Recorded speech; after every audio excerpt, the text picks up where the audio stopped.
Cuinar pa mai ha estat tan fàcil. Farem una recepta a la que ni tan sols t'embrutaràs les mans.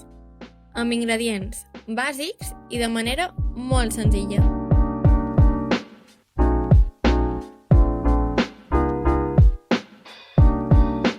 Ingredients: 4 tasses de farina integral, un terròs de llevat, 2 culleradetes de sucre, 2 culleradetes de sal i 2 culleradetes d'oli d'oliva. També necessitarem un bol gran i un motlle de forn. Primer, a una tassa posam una culleradeta de sucre, aigua teba, el llevat i una mica de farina. I esperam a que el llevat s'activi. A l'altra tassa posam una culleradeta de sucre, les 2 de sal i les 2 d'oli d'oliva.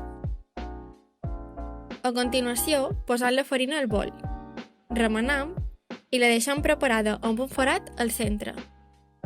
Una vegada ha pujat el llevat, ho afegim a la farina i mesclam bé. Després afegim l'altra mescla a poc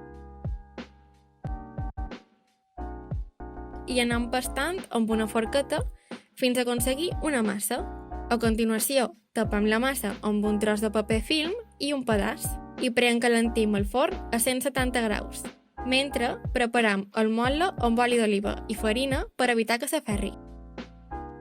Un pic el forn ha arribat a la temperatura, passam la massa al motlle, tornem a tapar i pujam el forn a 200-210 graus.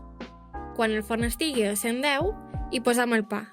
Però abans, si vols, pots afegir algunes llavors. Estarà llest en aproximadament 30 minuts, depenent del forn. Cal estar atents durant l'enfornat. Finalment, traiem el pa del forn i el col·locam sobre una graella fins que refredi. Ja pots gaudir d'aquest deliciós pa integral casolà. Superfàcil, no és així? Bon profit!